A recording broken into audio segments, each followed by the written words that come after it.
A warm welcome back to the channel. In today's aviation news recap, there is coverage on WestJet, Jetstar and Emirates in what I like to think of a massive route update video. And let me begin with Dubai-based Emirates, who have announced formal plans to return to Adelaide in Australia, which is a therefore continuation of their network rebuild efforts.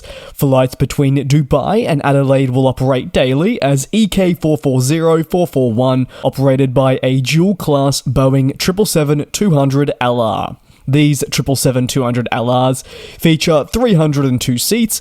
This is spread across 38 in business class and 264 in economy. Despite the 777-200LR featuring on the flight, there has been a lot of discussion around the airline looking to launch its Airbus A350-900 to the city in the future. And with first delivery for this aircraft expected in 2024 in the future, you may very well see this aircraft drafted in place of the aging 777. EK440 is slated to depart Dubai at 2 o'clock in the morning with an 8:50 p.m. arrival in Adelaide. Thanks to time difference, you essentially lose that entire day. Emirates says that in 2012 it actually launched service towards Adelaide, and since then it has played an incredibly pivotal role in transporting passengers between the city. In 2019 alone, Emirates carried more than 160,000 passengers. The return is hugely pivotal for South Australia's pandemic recovery efforts, as Emirates went missing during this period.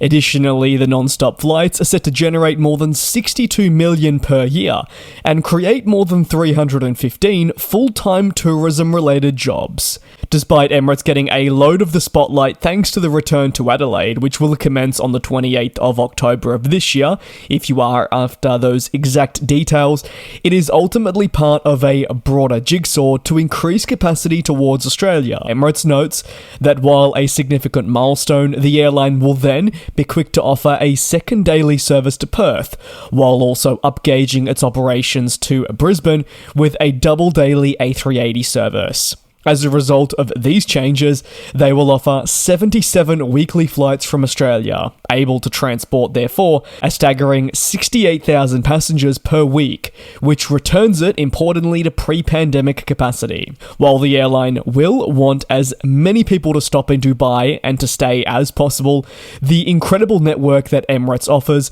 does allow for onward travel for Australians. Thus, Emirates brings another degree of competition to Australian skies, despite being, yes, a premium full-service carrier. It competes with not just Middle Eastern companies, but those also in Asia, looking to offer a similar onward travel to Europe, Africa, and locations in the Middle East, all through their hub, staying within Australia and moving over to Jetstar, of course, the low-cost unit of the Qantas Group, who have unveiled the boosting of their international network from southeast Queensland as they look to link Brisbane with a couple of new Japanese cities. The service launch of these two locations has been made possible thanks to the AAIF, which is Queensland's Attracting Aviation Investment Fund. Now, this has been helpful in boosting the number of airlines, but also locations that are on offer from Brisbane in pandemic-related recovery efforts. Jetstar says it's now launched services using a fleet of Boeing 787 Dreamliners towards Seoul and Osaka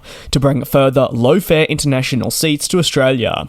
Brisbane to Osaka is what Jetstar describes as the only direct route between the two cities, giving the airline, of course, an edge over competitors and also allowing it to slot into a competitor-free market, meaning it may have a little bit of an advantage in the segment as it hopes to thrive. Serving Seoul is expected to operate thrice weekly, with Osaka operations having 4 flights per week. This is just to meet the relevant demand levels and also when you factor in aircraft availability too. These two new routes which have launched are expected to carry some 240,000 passengers annually and deliver millions into Queensland's economy, really focusing on tourism there. JQ5354 is the service that operates between Brisbane and Seoul Incheon. Now, that commenced on the 1st of of February, with departure on Tuesdays, Thursdays, and Saturdays just around lunchtime from Brisbane. Jetstar says the arrival into Incheon is at 8:15 p.m, with the return flight back to Australia departing that same evening. Meanwhile, JQ2324 operates the Brisbane to Osaka flight, with this connection having commenced one day later on the 2nd of February. This service departure is at the exact same time as the Seoul one, that is 11:45 in the morning. Concluding with comments from Stephanie Tully, who is the Jetstar Group CEO, she said, "We anticipate these two exciting new routes will be popular in both directions, with inbound visitation from South Korea and Japan expected to inject millions of dollars into the Sunshine State's economy. For Queenslanders, more than 240,000 low-fare seats across two new routes will give them the chance to take off more and explore these incredibly beautiful cities." On to the final story of today, and that sits with none other than WestJet, who have identified several markets that will form a key part of their 2024 summer schedule. This includes new and returning routes set to benefit Canadians. WestJet has announced that Edmonton will see expansion with new service towards Atlanta, Nashville, and San Francisco.